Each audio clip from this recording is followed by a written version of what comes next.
श्रोत्यानो, मार्क शुभवर्तमान ह्याच्या 2 अध्यायाच्या 5व्या वचनापर्यंत आम्ही अध्ययन संपवलेले आहे. आजचे अध्ययन 6व्या वचनापासून आम्ही पुढे चालू करणार आहोत. 6 आणि 7 वचने सांगतात, कित्येक शास्त्री तेथे बसले होते. त्यांच्या मनात असा विचार आला की हा असे का बोलतो, हा दुर्भाषण करीतो.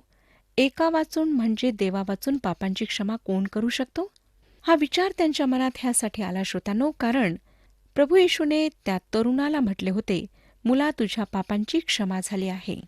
ह्या ठिकाणी शत्रू उपस्थित असलेला आम्हाला दिसतो. हे लोक उघडपणे बोलत नाहीत, पण मनात मात्र विचार करतात.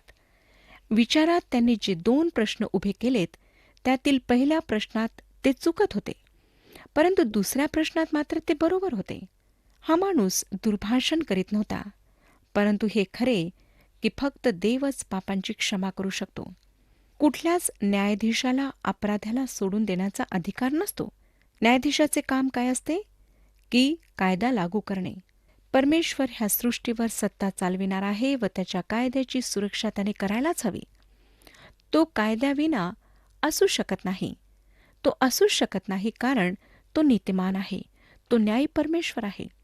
त्याने हे कायदे नियम तयार केलेत व तो त्यांचे पालन करतो व त्याचे नियम अविचलित आहेत.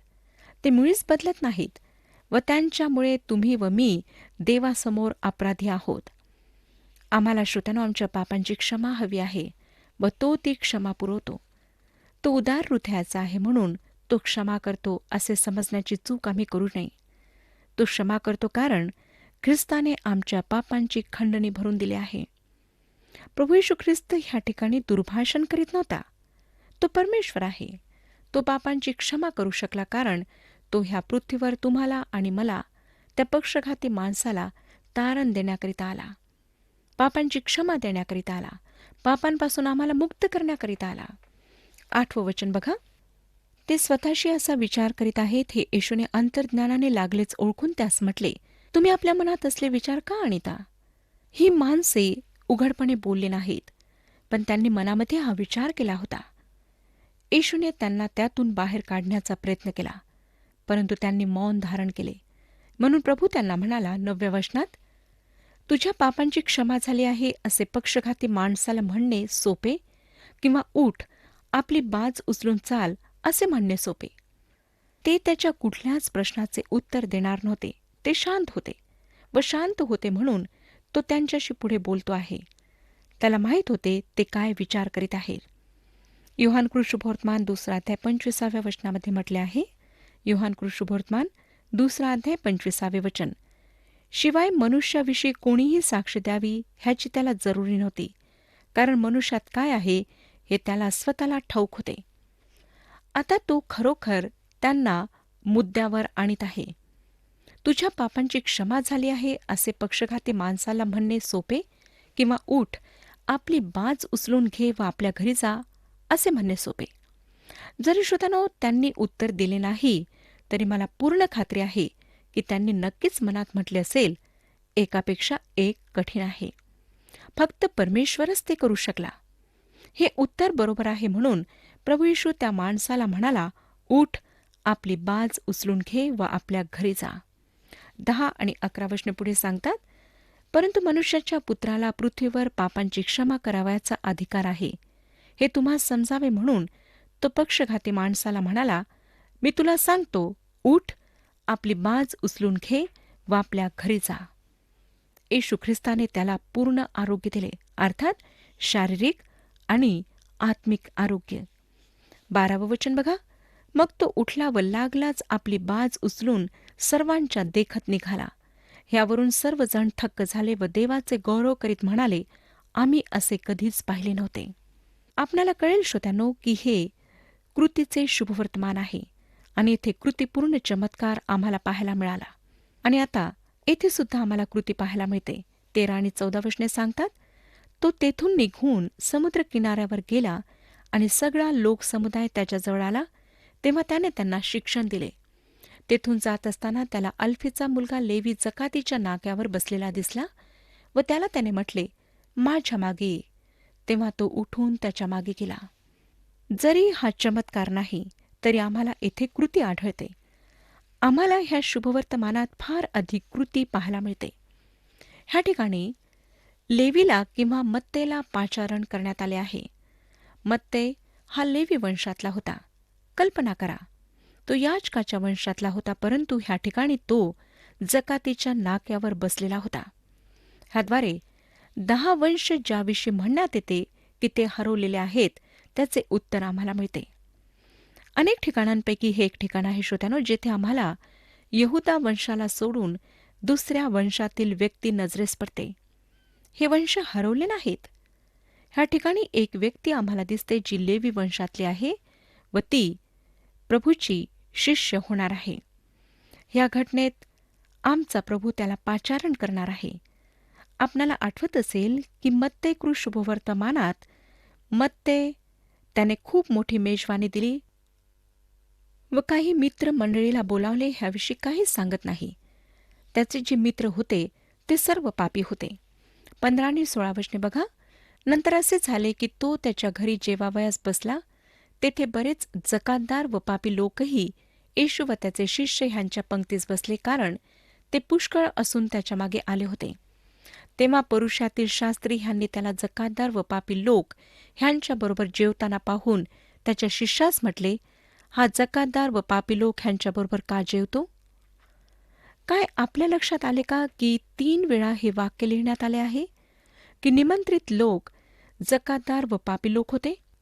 त्याच्या सूचीत चांगल्या लोकांची नावे नव्हती. कोणी प्रतिष्ठित व्यक्ती त्या ठिकाणी नव्हता.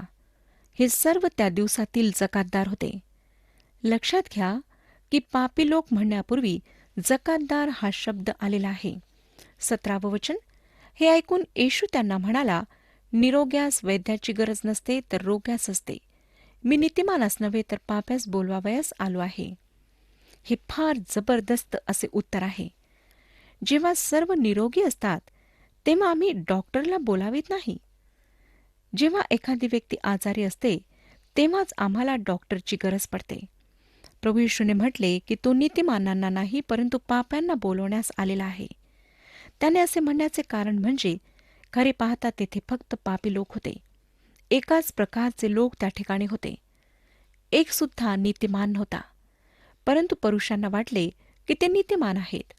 18 वचन. योहानाचे शिष्य व पुरुषी उपास करीत होते. तेव्हा लोक येऊन त्याला म्हणाले, योहानाचे शिष्य व पुरुषांचे शिष्य उपास करीतात, पण आपले शिष्य उपास करीत नाहीत. ह्याचे कारण काय?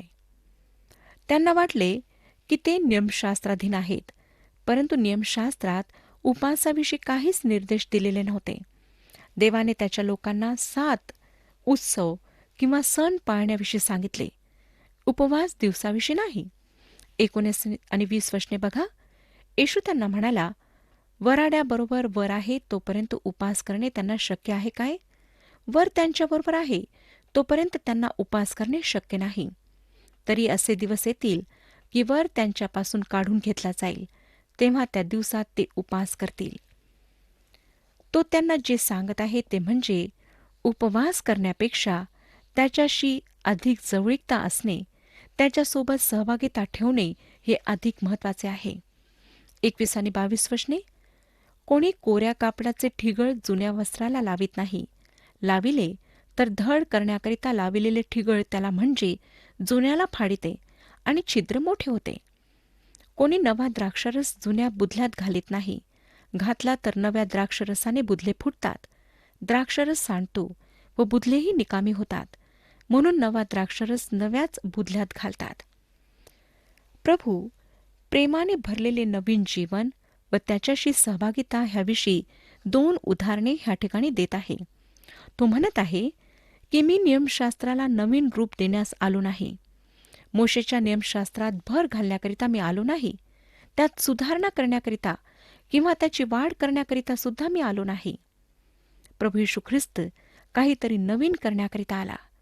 जुन्या कपड्याला ठिगळ लावण्याकरिता तो आला नाही, परंतु नवीन वस्त्र देण्याकरिता तो आला. नियमशास्त्राधीन राहून लोकांनी कार्य केले, परंतु त्यांची कार्ये उदयांनी खाल्लेल्या वस्त्राप्रमाणे होती.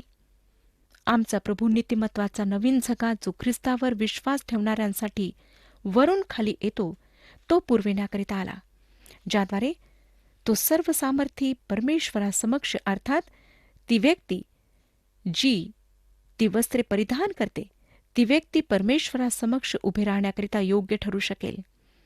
श्रोत्यानो, ह्या ठिकाणी एक फार गौरवी विलक्षण अशी गोष्ट तो सांगत आहे. आमचा प्रभू जुन्या करारातील पद्धतीचे नियमशास्त्र किंवा धर्म लोकांपुढे अधिक वाढवून मांडण्याकरिता आला नाही. नवीन असे काही सांगण्याकरिता तो आला. आणि जे नवीन आहे ते वास्तविक आहे. आणि ते हे आहे की तो ह्या जगाच्या पापांसाठी मरण पावेल. नवा द्राक्षरस नव्या बुधल्यात टाकण्यात येतो. नवीन वस्त्र नवीन माणसाला घालण्यात येतात. ते नीतिमत्वाचे वस्त्र जो विश्वासाद्वारे देवाची संतान होतो त्याला वरून देण्यात येतात. आणि ही एक फार विलक्षण अशी गोष्ट आहे. ह्या अध्यायाच्या शेवटल्या भागात आम्ही शेतातील शब्बात दिवसाकडे येत आहोत. नंतर 3ऱ्या अध्यायाच्या सुरुवातीला सभास्थानातील शब्बात दिवस आम्हाला वाचायला मिळतो. श्रोत्यानो, ह्या 2 घटना मत्तै शुभवर्तमान व लूक शुभवर्तमानामध्ये सुद्धा पाहायला मिळतात. हे फार महत्वाचे आहे, कारण या शब्बाताच्या प्रश्नावरून त्याचा धार्मिक पुढाऱ्यांशी वाद झाला होता. त्याच वेळेपासून ते त्याचा घात करण्याकरिता योजना तयार करू लागले. तो ह्या ठिकाणी तो शब्बाताचा प्रभू आहे असा दावा करतो. सभास्थानात शब्बाताच्या दिवशी तो चांगले कार्य करतो. प्रश्न अर्थातच हा उठतो की काय त्याने ह्या दोन्हीमध्ये कधी शब्बात मोडला काय? जेव्हा त्याने वाळलेल्या हाताच्या गरीब माणसाला आरोग्य दिले तेव्हा काय त्याने शब्बाताचा नियम मोडला? मुळीच नाही. तो नियमशास्त्र पूर्ण करण्याकरिता आला. परंतु ह्या ठिकाणी आम्हाला दिसतं की तो त्याचे स्पष्टीकरण देत आहे. तो हे प्रगट करीत आहे की तो शब्बाताचा प्रभू आहे व चांगले करणे हे अधिक महत्वाचे आहे. 23वे वचन. मग असे झाले की तो शब्बात दिवशी शेतामधून जाताना त्याचे शिष्य वाटेने कणसे मोडू लागले. कणसे हा ग्रीकमधील स्पोळिमा शब्द आहे, ज्याचा अर्थ आहे दाण्यांची पेरणी झालेले शेत. ते बी, बार्ली किंवा गहू सुद्धा असू शकते. शिष्य कणसे मोडू लागले व खाऊ लागले. पुरुषांनी शब्बाताच्या दिवशी त्यांनी असे करणे पाप आहे असे सांगितले. त्यांच्या मते तसे करणे म्हणजे पिकाला कापणे व कुटणे असे होते. आणि आम्हाला अनुवादाचे पुस्तक 23वा अध्याय 24 आणि 25 वचनांमध्ये वाचायला मिळते. अनुवादाचे पुस्तक 23वा अध्याय 24 आणि 25 वचने. आपल्या शेजाऱ्याच्या द्राक्षमळ्यात गेलास तर मनमुराद द्राक्षे खा, मात्र आपल्या भांड्यात काही घेऊ नकोस. आपल्या शेजाऱ्याच्या उभ्या पिकात तू गेलास तर वाटल्यास कणसे खुडून हातावर चोळ, पण आपल्या शेजाऱ्याच्या उभ्या पिकास विळा लावू नकोस. खरी पाहता ते नियमशास्त्राचे पालन करीत होते. जर त्यांनी विळा चालवला असता तर त्या पिकाची कापणी त्यांनी केली असे म्हणता आले असते. परंतु पुरुषांनी त्या कृत्याचा आपला स्वतःचा अर्थ लावला व ती शिष्यांची कृती नियमशास्त्र तोडण्याशी त्यांनी जुळवली. 24 आणि 25 वचने बघा. तेव्हा पुरुषी त्याला म्हणाले, पहा, शब्बात दिवशी करू नये ते हे का करीतात? तो त्यांना म्हणाला, दाविदाला गरज पडली म्हणजे त्याला व त्याच्या बरोबरच्यांना भूक लागली तेव्हा त्याने काय केले? त्यांनी शब्बात मोडला नाही, ह्यावर येशूने जोर दिला नाही. खरे पाहता ह्या विषयावर त्यांच्याशी वाद घालणे त्याने टाळले. आता तो दाविदाच्या जीवनाविषयी, त्यांच्या राजाच्या जीवनाविषयी सांगतो, ती घटना सांगतो जेव्हा त्याने मोशेचा नियम मोडला व संतुष्ट झाला. नियमशास्त्र एखाद्यावर जो देवाची सेवा करीत आहे त्याच्यावर अधिक दुःख, अधिक त्रास वाढावा म्हणून लादण्यात येऊ नये, आणि हीच गोष्ट दाविदाविषयी होती. तेच उदाहरण प्रभू येशू ह्या ठिकाणी वापरित आहे.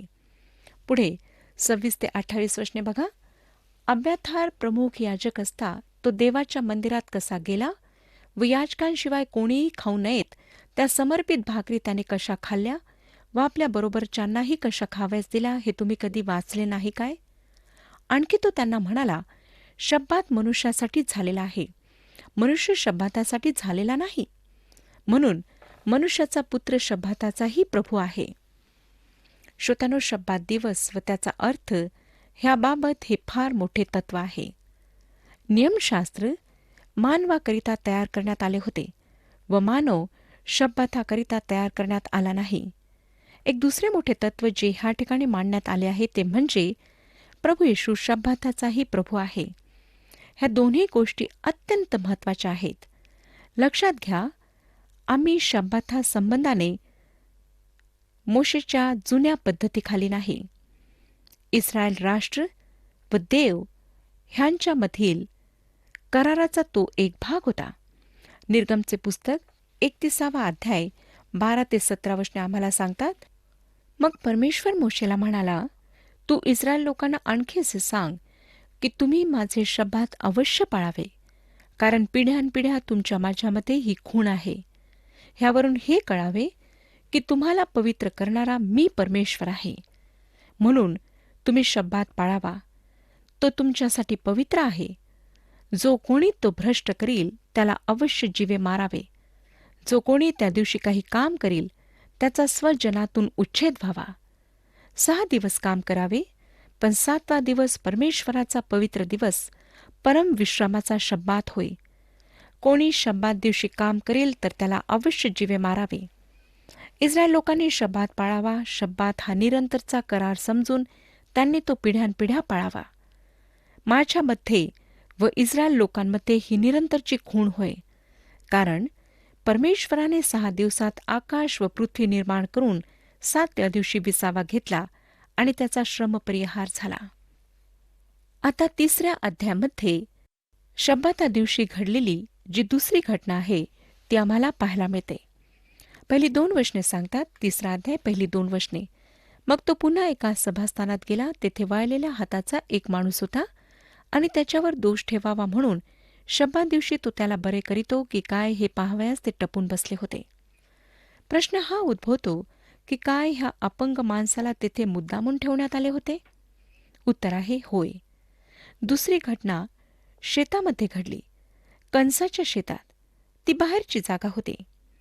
प्रभू येशू ख्रिस्त अनेकांना आरोग्य देत होता आणि ह्या लोकांना माहीत होते की जर ते ह्या अपंग माणसाला त्याच्या मार्गात ठेवतील तर प्रभू येशू सभास्थानात येताना त्याला अवश्य बरे करेल. खरे पाहता त्यांनी जे केले ते येशू ख्रिस्तासाठी अभिनंदनाप्रमाणे होते. त्यांना माहीत होते की तो दयाळू आहे, परंतु अर्थातच ते हे म्हणण्यात अधिक रुची ठेवत होते की त्याने शब्बात दिवशी त्याला आरोग्य देऊन शब्बात तोडला. म्हणून मला वाटतं श्रोत्यांनो की त्यांनी जाणून बुजून त्या माणसाला तेथे ठेवले आणि आम्हाला सांगण्यात आले आहे की ते ख्रिस्ताचे शत्रू तेथे टपून बसले होते. ते अगदी लहान गोष्टींद्वारे त्याच्या विरुद्ध दोष लावण्याकरिता कारण शोधित होते आणि त्यांना अधिक प्रतीक्षा करावी लागली नाही, कारण त्यांनी 3ऱ्या वचनात काय केले ते आम्हाला वाचायला मिळते. तेव्हा त्याने हात वाळलेल्या माणसाला म्हटले, उठ, मध्ये उभा राहा.